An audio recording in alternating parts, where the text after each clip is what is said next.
Tadi sudah lihat filmnya Bu ya? Ya, Gimana filmnya? Seru itu Bu? seru sekali. Nah, dari film itu ya, ini ada penjelasan yang lebih lengkapnya di sini ya Bu ya. Nah, di situ kan dikasih tahu apa itu diare ya, terus kenapa kok berbahaya kayak gitu ya Bu ya. Ya.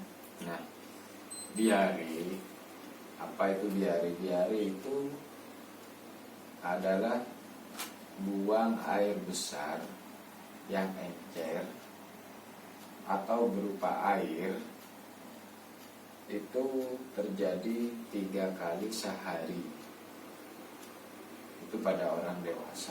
Kalau pada bayi yang minum ASI saja, BAB itu bisa lebih dari 6 kali sehari ya. Kenapa kok BAB itu berbahaya ya? Di situ buang air besar itu kalau keseringan, apalagi sampai keluar air itu sangat berbahaya itu, karena cairan tubuh kita yang nantinya banyak sekali terbuang, dan itu bisa menyebabkan tubuh kita lemas, tidak punya tenaga gitu ya Bu ya. Nah, di sini juga dijelaskan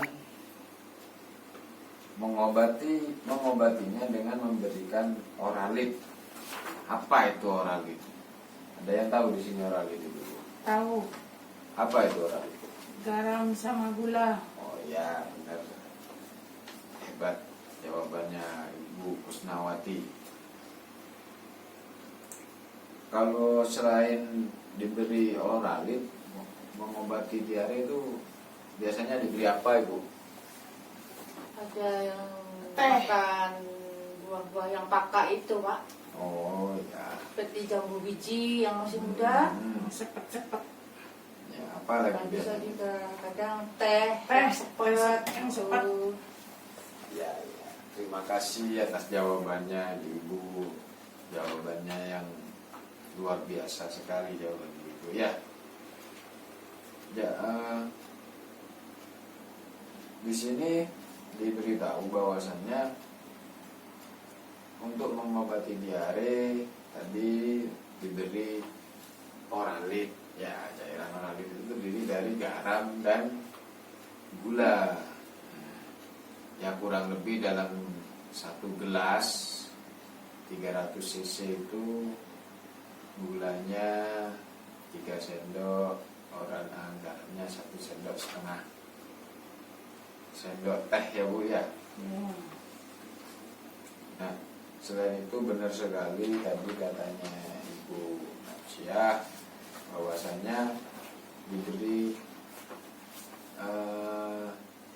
buah-buahan atau di buah-buahan, air tacin, terus juga sayur yang mengandung ya banyak larutan, banyak ya Bu ya, yang mengandung banyak zinc gitu ya Bu ya, tumbuh-tumbuhannya, sayur-sayuran gitu ya Bu ya. Ya. Diare dan penyakit infeksi lainnya itu dapat dicegah itu dengan memperhatikan gizi makanan yang kita konsumsi Bu ya. Ya. Jadi juga selain dari gizi, kita juga memperhatikan juga dari kebersihan. Jadi salah satu untuk mencegah diare itu adalah kebersihan ya Bu ya. Ya. Terus kebersihan itu bukan cuma kebersihan ibu-ibu nyapu di sini, bukan, juga di kebersihan tempat makan, tempat minum ya Bu ya. Terus air yang dikonsumsi setiap harinya, kalau bisa ya dimasak ya Bu ya. Iya. Dimasak di apa? Ditomang, Ditambah ditungku ya Bu ya. Iya. dan menjaga kebersihan lingkungan, ya Bu ya. Kok sudah ngantuk ibu-ibu ini sepertinya ya? Sudah malam, Pak. Dan para ibu juga harus memperhatikan kebiasaan hidup bersih ya Bu ya. Ya.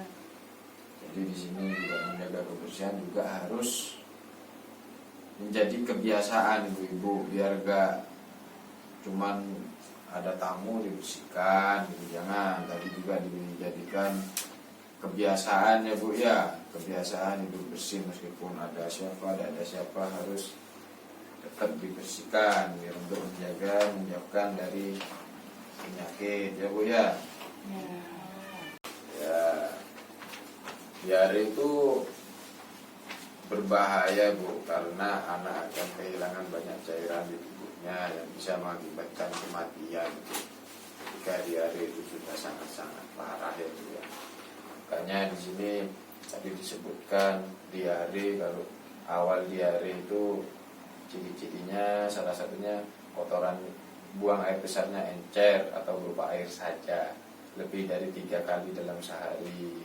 Terus tadi kan harus dikasih oralit, itu pertolongan pertama, tindakan pertama ketika anak kita mengalami diare ya Bu ya. Terus ketika diarenya masih tambah parah, segera bawa ke vaskes terdekat ya Bu ya. Apa itu di pustu, apa di puskesmas, atau di bidan. Terus cara mencegahnya diare tadi juga sudah disebutkan, bahwasannya memperhatikan gizi anak ya Bu ya. Memperhatikan gizi anak, menjaga kebersihan peralatan tempat makan dan minum. Air harus dimasak dulu ya Bu ya kalau mau dikonsumsi ya Bu ya. Hingga mendidih dan menjaga kebersihan di lingkungan. Kebersihan itu sangat penting ya Bu ya. Nah ini ada, coba Ibu buka buku pintarnya halaman 35 Ibu. Nah, itu kan diberitahukan ya Bu ya. Coba tolong dibacakan Ibu Puja, apa di situ? Pastikan asupan kebutuhan cairan pada anak selalu tercukupi. Ya. Berikut tabel kecukupan kebutuhan cairan per hari. Berdasarkan umurnya 0 sampai 6 bulan itu minumnya ASI. Kemudian 7 sampai 11 bulan minumnya air 800 ml kurang lebih 3 gelas. 1 tahun sampai 3 tahun minum air 1200 ml kurang lebih 5 gelas. Terakhir 4 sampai 6 tahun 1500 ml itu minumnya kurang lebih 6 gelas. 16 ya Bu ya. Nah, di sini juga, di sini ini gelasnya ukurannya kurang lebih 300 ml Bu ya. Gelas yang ada pegangannya gitu ya Bu ya. Kalau nggak bisa mungkin 300 ml kayak apa itu gelas yang ada pegangannya. Nah, selain mungkin Ibu juga, Ibu di sini bingung, pikirannya juga, tuh kalau aku sudah minum gelasnya sekian, kalau enggak aku minumnya banyak, pokoknya apa gitu ya. Nah, ini ada salah satu cara juga untuk mengukur bahwasanya tubuh kita sudah tercukupi apa belum cairannya kita ya Bu ya. Nah, salah satunya itu adalah kalau sudah cairan kita tercukupi atau kurang, itu juga ada imbasnya Bu. Mungkin kalau kita kekurangan cairan itu, atau nama lainnya, nama kerennya dehidrasi gitu ya Bu ya, itu kan sudah ada iklannya ya sekarang. Kalau nggak fokus belajar gitu katanya. Kalau di iklan itu belajar nggak fokus, kurang minum aqua kan kayak gitu. Itu kan sebetulnya kurang air ya Bu ya, kurang cairan. Sepertinya sudah ngantuk ini Bu ya. Ya sedikit lagi Bu ya. Nah, semangat Bu ya. Semangat. Oke, Pak. Ya. Nah, cara mengukur bahwasanya tubuh kita itu sudah tercukupi apa belum cairannya adalah salah satunya itu dengan kita melihat air kecil kita itu, pipis kita ya Bu ya. Kalau warnanya itu sudah jernih, berarti sudah bening ya Bu ya, hampir kayak menyerupai air putih, itu berarti apa Ibu? Berarti kita cukup apa belum Bu? Tubuh kita itu sudah tercukupi apa belum cairannya? Kalau sudah bening ya sudah cukup, Pak. Oh, ya benar Bu. Terima kasih jawabannya Ibu. Kalau yang agak kekuning-kuningan gitu, berarti itu gimana Ibu? Kita masih kurang minumnya. Ya, nah, hebat sekali jawabannya Ibu. Nah, kalau yang kuning pekat gitu itu Bu? Kurang sekali, Pak. Oh, kurang sekali ya Bu ya. Iya. Ya. Ibu-ibu di sini sudah pintar-pintar semua ya Bu ya. Ada buku pintar ya Bu ya. Iya. Nah, makanya dari itu kita cukupi kebutuhan tubuh anak kita, cukupi gizinya, cukupi airnya, agar anak kita itu bisa tumbuh dengan baik ya Bu ya. Ya, karena itu sesuai dengan harapan-harapan kedua orang tua anak, karena harapan-harapan itu sangatlah penting di masa depan kelak bagi anak-anak kita ya Bu ya. Ya. sekian. Bocor yang lanjut mak lain bagian apa